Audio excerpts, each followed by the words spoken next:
Welcome to this deep dive.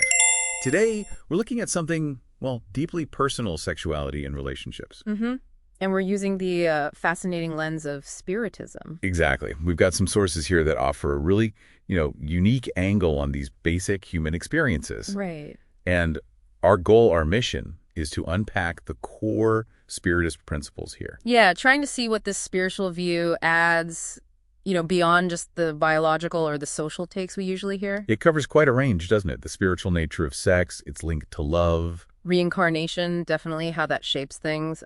Spiritual affinity in relationships, monogamy even. And specific guidance from Emmanuel, too. It's a lot to cover, but really interesting. Might offer some, surprising insights for you listening. Okay, let's dive right in then. This spiritual nature of sexuality. The sources say it's not just physical urges. Not at all. They frame it as this fundamental creative energy, divine in origin, actually. A dynamic force kind of permeating everything. Pretty much. What's really key is that sexuality, in this view, it's about the whole individual spirit. It's not just the biological sex you happen to have in this lifetime. So like an inherent magnetic charge, a quality of the soul. Exactly, a vibratory quality. It has these emissive and receptive aspects. Well, it's not just physical. Where's the real seat of sex, according to Spiritism? The spirit itself, that's the core. Okay, and they talk about feminine and masculine energies within that spiritual context. That's not just male-female bodies, right? No, definitely not. The feminine qualities are described more like receptive, passive, integrating. Nurturing, maybe focused on union. Yes, that's a good way to put it. And the masculine side is more expansive, active, transforming, action-oriented. And crucially, everyone has a mix of both, regardless of their physical body in this life. Precisely. Every spirit has its own unique blend developed over many lives. So when we think about relationships, the sources mention a union of qualities. That sounds broader than just, sexual union. It is much broader. It suggests this interplay of energies is fundamental everywhere. In the cosmos, between elements. And between souls, obviously. It's like a basic principle of life itself. And it's not static either. This interplay is what drives evolution, spiritual evolution, refining over millennia, following divine law. Okay, so within that big picture, how does Spiritism see actual sexual relations? It's described as a sublime exchange of paraspiritual energies, the paraspirit being that sort of energetic field around the spirit. Right. And this exchange, it's not just for making babies. Not solely, no. It's seen as nourishing the intelligence, the heart, a creative force that goes way beyond physical offspring. It fuels achievements, generosity, the whole journey. A deep, energetic connection. Interesting. And there's this creative impulse or sexual impulse they mention, citing Andre Louise and Emmanuel. It sounds like it covers more than just reproduction, too. Absolutely. While the physical act is biological, the drive, the thoughts, the feelings, they originate in the spirit. So this impulse fuels other creative things, life tasks. Exactly. As Andre Louise suggests, it's not just about procreation. It's a fundamental life force, really potent creatively. What about the intense sensations involved? Why are they so strong from this perspective? Well, they serve a purpose. To make reincarnation, wanting to come back into a body, compelling for the spirit. It's tied into the natural laws of keeping the species going. Because. And, the sources point out even in animals, sexual contact helps form those first family bonds, developing affection. It's a powerful motivator. Okay, let's shift gears slightly. Love and sex. The sources seem to make a clear distinction here. They do.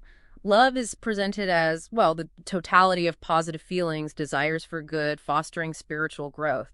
Sex is more the biological distinction for generation. Right, and the Spirits book, question 200, is relevant here. Very much so. It says spirits without our kind of physical bodies don't have sex as we understand it, but they absolutely feel love, sympathy, based on affinity. Which reinforces that idea of the spirit being the real seat of sexuality. The sources also mention something intriguing, that unresolved stuff from past lives can actually affect our sexuality now. Yeah, that adds a layer, doesn't it? It really highlights how our spiritual journey is all connected across lifetimes. So love and sex can be linked, ideally they are, but love is seen as bigger, more powerful. Definitely broader and more powerful. It's fundamentally about giving, selflessness, moving beyond just our own immediate desires. And the sexual instinct itself, what's its purpose in this framework? It's linked to co-creation.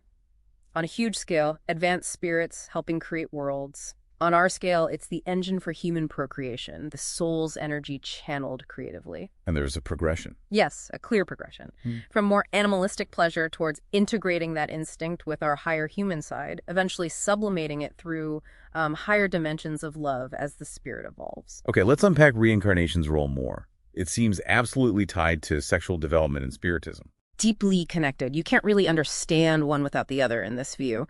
The core idea is a spirit doesn't start with a fixed sex. The potential is there, but no initial gender assignment. But over many lives, patterns can form. Strong inclinations. Exactly. Through countless lifetimes, a spirit can develop quite polarized, defined sexual behaviors and feelings. Which leads to the topic of homosexuality. The sources are quite clear. Yeah. It's not seen as a spiritual flaw or fall. Right, because spirits experience life in both male and female forms over time. It's part of the journey. That's a really significant point, challenging some traditional views. It is. Diverse sexual tendencies are seen as, natural expressions within that long reincarnational journey. But there's a caution, too. Which is? That all sexual expression, heterosexual or homosexual, needs mindfulness. Vigilance to avoid causing harm or scandal. Responsibility is key. What about reincarnating in the wrong sex? The sources say that's unlikely. Why? Because the body is seen as a specific tool for that lifetime's lessons. Tailored, you might say, not random. And while parents might naturally lean towards encouraging heterosexual development, partly due to the biological side of things. Some spirits just carry really deep imprints from past lives in the opposite sex, that born this way feeling. Precisely. Very strong psychological patterns built up over time. So the sources suggest homosexuality shouldn't be seen as just some arbitrary choice against the physical body. Right. But they also mention that repeated sex inversions across lives, if not strictly necessary, could cause some spiritual disturbance. Yeah, unless there's a clear purpose for the spirit's growth. The choice of sex for an upcoming incarnation is apparently quite significant in the planning stages. It shapes activities, relationships. And abrupt changes only happen when needed, or to lessen trauma. That seems to be the idea. Andre Louise, in Action and Reaction, apparently discusses this sex inversion for a specific mission, or even as expiation for past sexual misconduct. In Dr. Hernani Guimaraes Andrade's view, linking reincarnation in the opposite sex to homosexual behavior when there's a strong existing psychological identity. Yes, it all points back to this idea of sex being, in essence, a mental attitude. Living many lives as one sex creates deep patterns. Makes sense. Okay, let's talk about spiritual affinity in relationships. Those gut feelings we get about people. Sympathy, antipathy. Linked to our spiritual past, yes, and also our aura's energy. Our thoughts create our aura, and that influences attraction. That's the concept. Our thoughts shape this energy field, and it interacts with others, drawing some people closer, creating distance with others. These feelings can definitely stem from past life connections. Even within families, as learning opportunity. Often, yes, for adjustment and growth.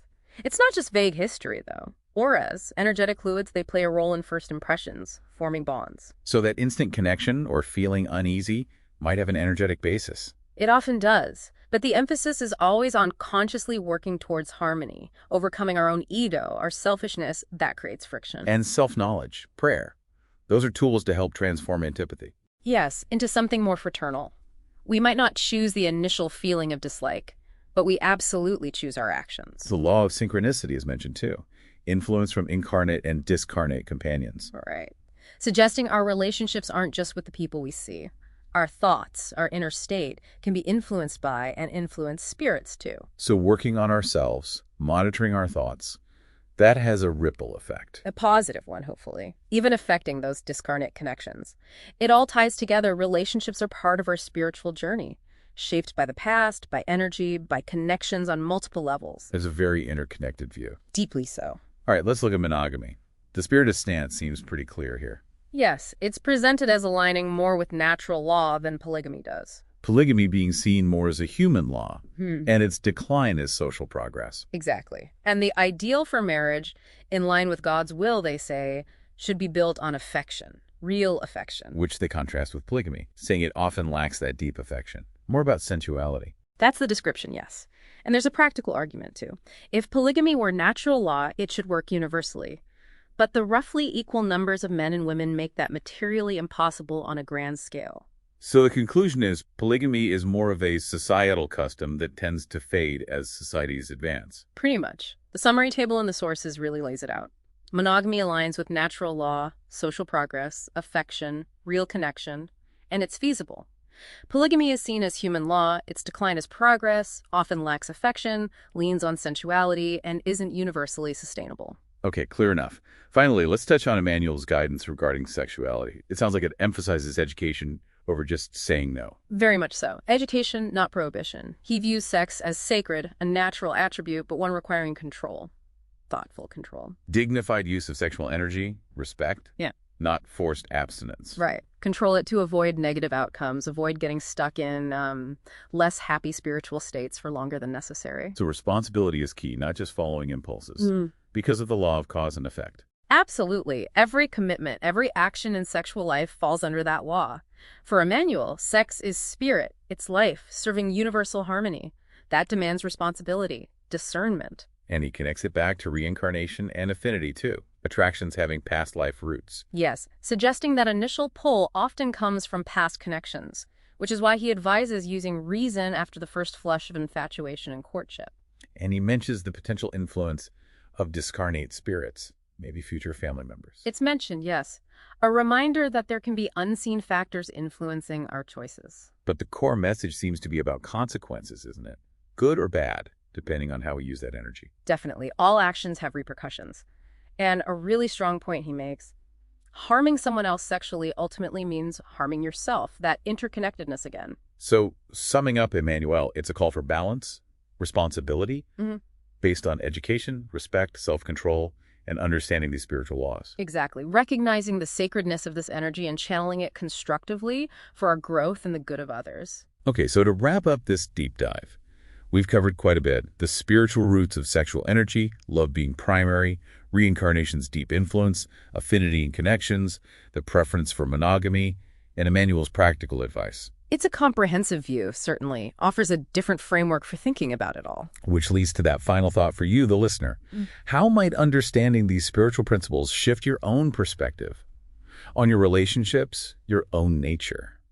Yeah, does it change anything to consider this deeper spiritual dimension to experiences that feel so fundamentally human? Exactly. Maybe it sparks reflection on past relationships through that lens of avidity, perhaps, or thinking about energetic balance within yourself. Lots to potentially explore further on your own. Definitely food for thought.